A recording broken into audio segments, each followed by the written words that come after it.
자, 안녕하십니까. AP투자연구소 이세훈 전략팀장입니다. 오늘 함께 살펴볼 종목은요, 대형 포장이 되겠고요. 코드 번호는 014160이 되겠습니다. 현재 시각은 2021년 3월 9일 화요일 3시 16분을 지나가고 있는 시점이 되겠고, 현재 대형 포장은 9% 정도의 하락 흐름들을 보여주고 있는 상황이 되겠습니다. 저희 채널에서 이 종목에 대한 기본적인 내용과 기술적인 흐름에 대해서 설명을 드리고 있는데요. 구독과 좋아요 눌러 놓으시면 이 종목에 대한 리뷰 영상 받아보실 수 있으시고요. 항상 참고 영상으로 바라봐 주시면 감사하겠습니다. 이 회사는 이 골판지 원단이나 골판지 상자를 제조해서 판매하는 회사가 되겠습니다. 작년 이제 코로나 사태로 인해서 택배 수요가 좀 늘어나면서 이 골판지 수요도 함께 증가가 됐었고, 거기에 따라서 이 골판지 관련주들이 상승 흐름들을 좀 보였었던 부분이고요. 설 연휴를 앞두고도 역시나 골판지 박스 수요가 늘어나게 되면서 거기에 따른 수혜주로 대형 포장이 또 움직이는 그런 이제 모습을 나타내기도 했었습니다. 이후에는 이제 쿠팡이 미국 시장에 상장한다라는 소식이 전해지면서 쿠팡 관련주로서 주가가 한 단계 더 레벨업하는 그런 이제 모습들을 보여줬었는데, 바닥 대비해서 한 4배 정도 가까운 강한 상승 흐름들을 보여줬던 종목이 되겠습니다. 사실 이런 종목들 같은 경우에는 뭔가 실적이나 이런 것들을 바탕으로 해서 움직인다라기보다는 수급과 재료를 바탕으로 해서 움직임을 가져가는 그런 이제 종목이라고 봐야 될 것 같은데요. 실질적으로 이 종목의 재료라고 한다면 현재는 쿠팡 이슈가 있겠죠. 쿠팡 상장이 이번 주 11일 날 일단 미국에서 있을 예정이고, 10일 내일 공모가가 나올 예정입니다. 그래서 일정이 좀 정해져 있는 그런 이제 테마주들 같은 경우에는 보통은 그런 기대감에 먼저 주가가 상승을 하고, 막상 그 당일날이 되면 주가나 이런 부분들이 재료 소멸 관점으로 보고 차익 실현이나 이런 것들이 나오는 경우가 시장에서 보면 한 10개 중에 7, 8개가 그런 식입니다. 그래서 보편적으로는 11일이 쿠팡이 상장된다라고 하면 거기서 이제 우리가 좀 재료 소멸 관점으로 인식을 하고 봐야 되지 않을까. 보편적으로 10개 중에 7, 8개는 그런 편이니까 확률적으로는 재료 소멸 관점으로 좀 봐야 되지 않을까라고 보고 있는데,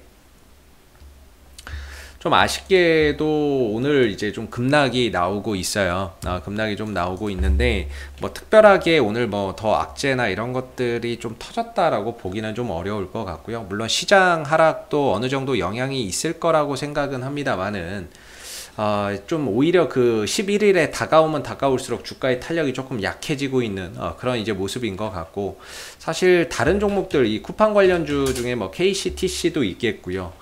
미래생명자원도 있겠고, 그 다음에 뭐 쇼박스나 이런 종목들도 있겠습니다만은, 이런 종목들은 그래도 지난번 급락에 따른 반등은 한번 주고 다시 내다 꽂는 거기 때문에 분명히 어느 정도 그 반등을 통해서 현금 확보나 이런 이제 비중을 줄일 수 있는 기회를 줬다라고 본다면 지금의 하락이 사실 좀 덜 억울하지 않을까라고 생각이 드는데요. KCTC도 마찬가지입니다. 최근에 이제 지난번에 급락 이후에 어느 정도 저점을 다지고 반등을 줬기 때문에 이 급락에 따른 반등을 주고 밀리는 거기 때문에 충분히 해결할 수 있는 기회는 주고 빠지는 거다. 그렇기 때문에 뭐 빠져도 그렇게 크게 억울할 건 없을 것 같은데, 대형 포장은 아쉽게도 사실 이 급락에 따른 반등을 제대로 주지 못하고 그냥 이제 빠져버리는 거기 때문에 상당히 좀 아쉬운 부분들이 아닌가라고 생각이 듭니다. 뭐 저는 개인적으로 이런 종목들 시총 2천억짜리 뭐 이런 종목들은 약간은 좀 테마성의 흐름들이 강하다라고 저는 보고 있는데요. 일반적으로 이런 종목들은 재료, 그 다음에 여기에 붙어 있는 수급, 이 두 가지에 의해서 가격이 결정된다라고 보거든요. 그래서 재료적으로는 일단은 뭐 쿠팡 관련주기 때문에 결국에 11일 이번 주 목요일 안에 뭔가 반등이 나오면 해결을 해야 된다라는 입장인데, 아직까지는 뭐 기간이 하루 이틀 정도는 더 남아 있습니다만은, 사실 지금도 반등이 나오는 게 아니라고 한다면 거의 좀 재료 소멸로 보는 게 아닌가 이렇게 생각이 들고, 근데 좀 아이러니한 건 이 종목을 끌어올렸던 수급이라고 보거든요. 제가 이제 개인적으로 좀 판단하기에는 이 종목을 끌어올렸던 주체가 있다라고 한다면 분명히 저는 빠져나가지 않았을 것 같다라는 생각을 합니다. 그럼에도 반등이 나오지 않는 거는 저도 좀 의문이 드는 부분인데요. 이렇게까지 매수의 거래량을 터뜨려 놓고 주가를 순간적으로 훅 밀어냈지만 여기서 거래량이나 이런 부분들이 앞서서 터진 이런 매수의 거래량을 압도할 만한 거래량이 전혀 존재하지 않았기 때문에 저는 개인적으로 이 종목이 수급은 살아있다. 저는 이렇게 좀 생각을 했었던 부분이고, 뭔가 이제 단기적으로 봤을 때 그래도 수급도 살아있고 쿠팡 이슈도 아직까지는 좀 살아있었기 때문에 2,400원과 2,500원 사이에서는 그래도 단기 반등 정도는 한번 주지 않겠나라고 좀 생각을 했었던 부분입니다. 여기서 이 급락에 따른 단기적인 반등이나 이런 것들을 어느 정도 좀 생각을 했었는데, 그런 부분들이 제 생각과는 좀 다르게 만들어지진 않았습니다.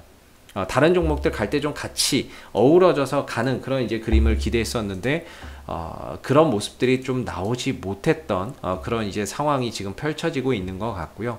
그러면서 재차 다시 2,400원과 2,500원대의 단기적인 지지 라인을 좀 위협하고 있는 상황이 되고 있습니다. 다시 지지 라인에 들어왔으니까 올라가지 않겠느냐라고 이야기하실 수도 있는데, 아까 말씀드렸듯이 이제 재료의 일정이 촉박합니다. 내일 모레입니다. 그래서 수요일 아니면은 뭐 목요일 정도, 이제 목요일 날 상장이 되니까, 그러니까 수요일 아니면 뭐 목요일 정도 안에 뭔가 이전에 올라오고 이전에 올라왔어야 된다라고 저는 생각을 하거든요. 이 시간에 다가가기 전에 좀 올라왔어야 되는데, 그런 이제 모습들이 나오지 않았고, 수요일로 갈수록 목요일로 갈수록 주가가 올라가기보다는 또 하방 변동성이 좀 커질 가능성이 더 높아지지 않나. 지금은 다시 단기적인 지지 라인에 와도 반등을 준다라는 그런 이제 부분들을 사실 좀 기대하기가 좀 힘들지 않나라는 생각이 듭니다. 기대하기가 좀 힘들지 않나 이런 생각이 드는데, 그럼에도 이 종목을 끌어올렸던 주체는 분명히 남아있는 것 같은데 왜 끌어올리지 않을까, 도대체 얘네들은 또 무슨 생각을 하고 있는 건가 라고 또 한번 생각해 보면, 결국에 대형 포장이 과거에 이제 윤석열 관련 정치 테마주로 연동이 돼서 한번 움직였던 적이 있었습니다. 그래서 뭔가 대형 포장이 뭔가 이런 이제 뭐 쿠팡 관련주로도 갔었고, 뭐 택배 대란 때문에도 갔었지만, 혹시 여기서 또 정치 테마로서의 새로운 또 뉴 테마를 형성하면서 주가를 또 새롭게 또 끌고 가려고 하는 건가? 라는 뭐 좀 의구심이 또 들기는 하는데, 중요한 건 뭐 가격이 깨지면서 뭐 수급이 이 종목이 살아있다 치더라도 가격적으로 좀 지켜줘야 되는 자리를 재차 위협하고 있기 때문에 상당히 좀 어려운 지금 상황이다, 이렇게 좀 뭐 설명을 할 수밖에 없을 것 같아요. 그래서 단기적으로 사실 2,400원 정도 자리까지도 무너지는, 종가상으로 무너지는 상황들이 온다면 주가는 추가적으로 더 밀려 내려갈 수밖에 없고요. 주가나 이런 부분들이 뭐 이런 이제 뭐 2,000원대 초반대는 뭐 이런 자리, 최대 뭐 빠진다면 이런 자리까지도 내려올 수 있는 부분들이고, 주봉이나 이런 것들도 아직까지는 큰 호흡에서 본다면 뭐 이런 상승 추세는 살아 있겠지만은 지지 라인이라고 볼 수 있는 게 이 2,000원대 초반대에 형성돼 있거든요. 그렇기 때문에 지금 2,400원짜리나 이런 자리를 무너뜨렸을 때는 딱히 받쳐주는 공간이 없기 때문에 순간적으로 뭐 2,000원대나 이런 자리까지도 또 내려오는 그런 이제 상황들이 생길 수 있습니다. 그래서 지금으로서는 제가 개인적으로는 그래도 쿠팡 상장 전에 KCTC나 이런 것들처럼 한번 좀 들어주지 않을까 이렇게 생각을 했었는데, 대형 포장이 좀 그런 예상과는 다르게 그런 흐름들이 좀 나오지 못했고요. 그리고 단기적인 좀 지지 라인인 2,400원과 2,500원을 재위협하면서 추가적인 하방 변동성을 좀 더 만들어질 수 있는 그런 이제 구간으로 가고 있습니다. 그래서 여기서 이제 반등을 드러내지 못한다라고 한다면 이 종목이 뭐 윤석열로 나중에 다시 엮여서 움직임을 가던, 어떤 이제 새로운 재료를 타던, 어찌됐든 기술적인 흐름이 열리는 거기 때문에 하방 변동성이 더 확대될 수밖에 없고요.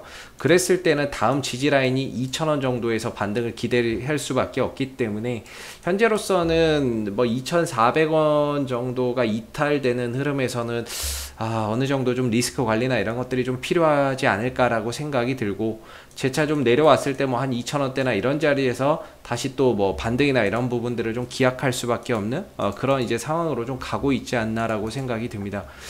그래서 뭐 이 대형 포장이 지금 수급적으로는 뭐 외인들 기관들의 수급에 의해서 뭐 그렇게 또 가는 종목도 아니고요. 뭐 실질적으로는 이 종목이 지금까지 올라온 이런 형태를 보면 거의 뭐 세력주의 형태를 보이고 있거든요. 급등 나오는 것도 그렇고, 어차피 투신이나 이런 것들의 형태는 단타예요. 하루 들어왔다 하루 나가는 단타기 때문에 상승의 편승에서 단타를 쳤다 이렇게 보는 게 맞는 것 같고, 상한가 3번이나 갈 정도면은 결코 이 종목에 세력이 없다 이렇게 말할 수는 없을 겁니다. 상한가 한 번 가기도 힘든데 3번이나 갔다는 거는 이게 세력 없이 만들어질 수 있는 작품은 아니거든요. 근데 세력이 나간 것 같지는 않는데 제가 생각했던 자리에서 반등을 주지는 않네요. 그러다 보니까는 지금 2,400원짜리가 만약에 위협받게 되면 추가적으로 2,000원 정도에서 뭔가 또 새로운 저점을 또 기다려야 되는 이런 상황으로 갈 수밖에 없지 않나 이렇게 좀 생각이 들고, 그러다 보니까 2,400원 정도, 뭐 내일이나 뭐 내일 모레 정도까지 2,400원 정도를 지켜지는 범위 내에서는 역시나 이제 반등에 대한 기대를 계속해서 가져보되, 반대로 2,400원대나 이런 자리를 깨고 내려간다라고 했을 때는 리스크 관리나 이런 것들이 좀 필요할 것 같습니다. 그래서 만약에 여기서 이제 반등을 준다라고 한다면 역시나 이제 한 3,000원대, 지금은 이제 목표나 이런 저점이 계속 낮아지고 있기 때문에 올라간다 하더라도 이제 목표나 이런 것들을 좀 낮출 수밖에 없는 것 같고요. 한 3,000원대 초반 정도까지 혹시라도 이제 반등이 나온다면은 그 정도까지는 어렵지 않게 좀 갈 수 있을 거라고 보고 있는데, 이런 정도 이상에서는 혹여라도 내일 모레 반등이 나와준다면 그 흐름을 이용해서 비중을 좀 조절해서 리스크 관리를 하시는 게 맞는 것 같고, 반대로 2,400원짜리나 이런 자리가 또 깨져버리는 상태가 나온다고 하면 그 역시나 또 비중 조절이나 리스크 관리나 이런 것들이 좀 필요한 그런 이제 대응이 요구되는 그런 이제 상황들로 갈 수 있다, 이렇게 좀 말씀을 드리겠고요. 그러면서 다음 반등 자리나 이런 것들은 뭐 2,000원대 언저리는 와야 어느 정도 또 바닥의 관점에서 반등을 좀 기대해 볼 수 있지 않나 이렇게 생각이 드는데, 과연 이 종목이 쿠팡 이슈가 소멸되고 나면 과연 이제 다음번에는 어떤 이슈로서 흐름을 다시 가져갈지 봐야 될 것 같은데요. 현재로서는 뭐 윤석열 관련주가 가장 뭐 이렇게 또 다시 주가가 움직일 수 있는 모멘텀이 아닌가 이렇게 생각이 드는데, 앞으로 한번 좀 지켜봐야 될 것 같습니다. 이전에 2000년도 초반에 이때 윤석열 관련주로서 대형 포장이 움직였던 전례가 있기 때문에 사실상 뭐 윤석열 관련주로 다시 움직인다고 해도 전혀 이상할 건 없을 것 같은데요.